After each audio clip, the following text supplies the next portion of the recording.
Hello everyone, welcome you all. तो आज हम डिस्कस करेंगे राइबोसोम, जो कि काफ़ी इंपॉर्टेंट सेल ऑर्गेनेल है। इसके टाइप्स, फंक्शन और स्ट्रक्चर के बारे में।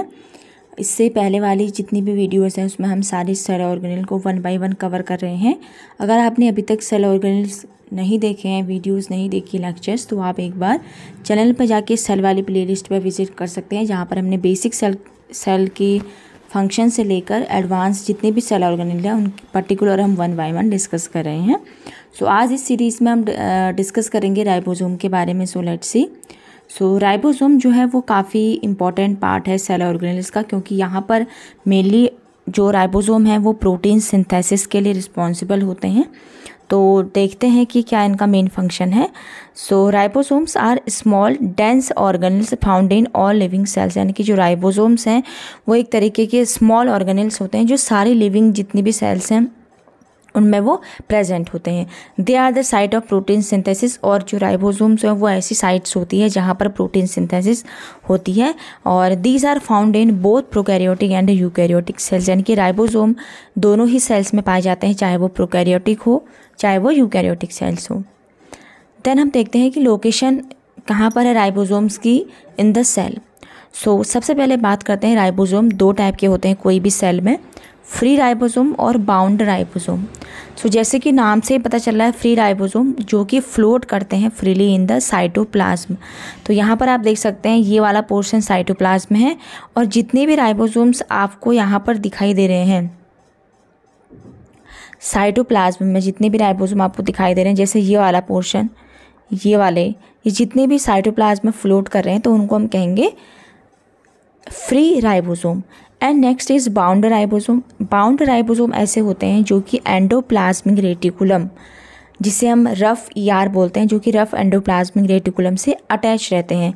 जैसे फॉर एग्जांपल आप देख सकते हैं, दिस इज एंडोप्लाज्मिक रेटिकुलम, ये जो ग्रीन वाला पोर्शन आपको बाहर दिखाई दे रहा है, इसके बाहर जो अटैच्ड हैं दिस वन, ये जो राइबोसोम है जो अटैच्ड हैं बिल्कुल सरफेस, यहाँ पर आप देख सकते हैं एंडोप्लाज्मिक रेटिकुलम से जो अटैच है, इनको हम बोलते हैं बाउंड राइबोसोम, क्योंकि ये किसी न किसी से जुड़े हुए हैं, तो उस वजह से इनको हम बाउंड राइबोसोम कहते हैं।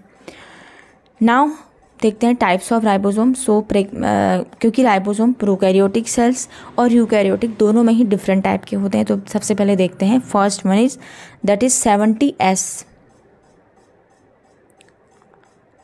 70S टाइप ऑफ राइबोसोम, जो कि प्रोकैरियोटिक में होता है, found in prokaryotes, mitochondria and chloroplast.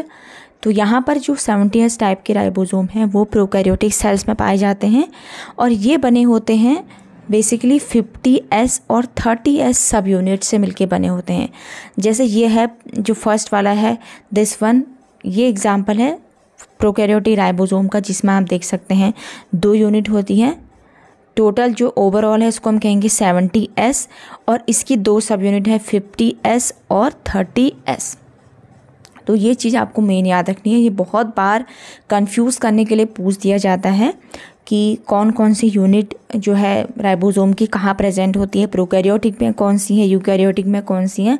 बहुत सारे ऐसे क्वेश्चन एग्ज़ाम में पूछे जाते हैं, चाहे वो कोई भी एंट्रेंस एग्ज़ाम हो, लाइफ साइंस का आप एग्ज़ाम दें, या फिर आप अगर कोई भी कॉम्पिटिटिव एग्ज़ाम की तैयारी कर रहे हैं वो दे, तो वहाँ पर एक बहुत इंपॉर्टेंट क्वेश्चन है, आप इसको हमेशा ध्यान रखिएगा कि जो प्रोकैरियोटिक क्रोमोसोम है वहाँ पर 70S टाइप के राइबोसोम होंगे, which is divided into 50S and 30S सब यूनिट्स।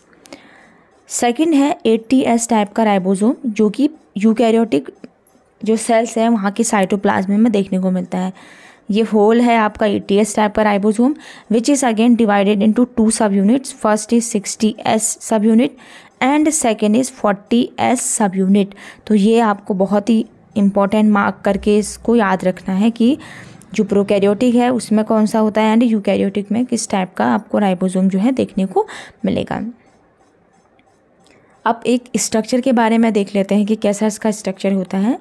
जो अगर हम बात करें जो सब यूनिट है, यानी कि जहाँ पर जो अभी हमने सब यूनिट पढ़ी हैं 70S, 30S, 60S और 40S, तो हम इन सब यूनिट की बात करें तो ये जो सब यूनिट हैं वो बनी होती है RNA, यानी कि राइबोसोमल RNA और प्रोटीन से बनी होती है। जैसे बहुत सारे RNA होते हैं, tRNA, rRNA, तो ये बहुत सारे आरएनए हैं, तो यानी कि जो राइबोसोमल आरएनए है उससे ये जो सब यूनिट है वो बनी होती है। 2 सब यूनिट, जो लार्ज वाली जो सब यूनिट है, यानी कि जो लार्ज वाली ये वाली जो सब यूनिट है कैटेलाइज पेप्टाइड बॉन्ड फॉर्मेशन, यानी कि जो पेप्टाइड बॉन्ड की फॉर्मेशन है उसको कैटेलाइज करती हैं। एंड स्मॉल वाली जो है ये mRNA यानी कि जो मैसेंजर आरएनए है उसको रीड करने का काम करती है, क्योंकि हमें पता है कि जो राइबोसोम है वहाँ पर प्रोटीन सिंथेसिस होगी। प्रोटीन सिंथेसिस के लिए अमीनो एसिड ज़रूरी है। अमीनो एसिड जब किसी भी पर्टिकुलर अमीनो एसिड जब कोड करते हैं कि कौन सा प्रोटीन बनेगा, कौन सा प्रोटीन कब बनेगा, तो उसके लिए जो है ये रिस्पॉन्सिबल होता है। Next is functions of ribosome. तो first is protein synthesis which is very important function. ये क्या करता है, जो mRNA है उसको पॉलीपेप्टाइड चेन में ट्रांसलेट करता है, जिससे कि डिकोडिंग होती है, जेनेटिक इन्फॉर्मेशन को डिकोड करने का काम करता है। साथ ही पेप्टाइड बॉन्ड की फॉर्मेशन होती है यहाँ पर, और ये असिस्ट करता है folding and processing of protein को, राइट। तो इस तरीके से यहाँ पर जो राइबोसोम है उसका एक फंक्शन और स्ट्रक्चर हमने दो बेसिक चीज़ें जो भी हैं वो देख ली हैं। सो अगर आपको वीडियो पसंद आती है तो आप अपने फ्रेंड्स के साथ ज़रूर इसको शेयर कीजिएगा।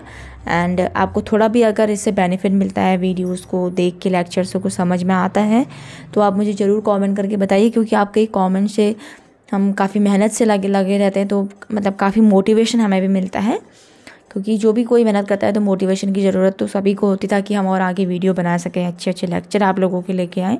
So if you like this video, do like share and subscribe. Thank you for watching.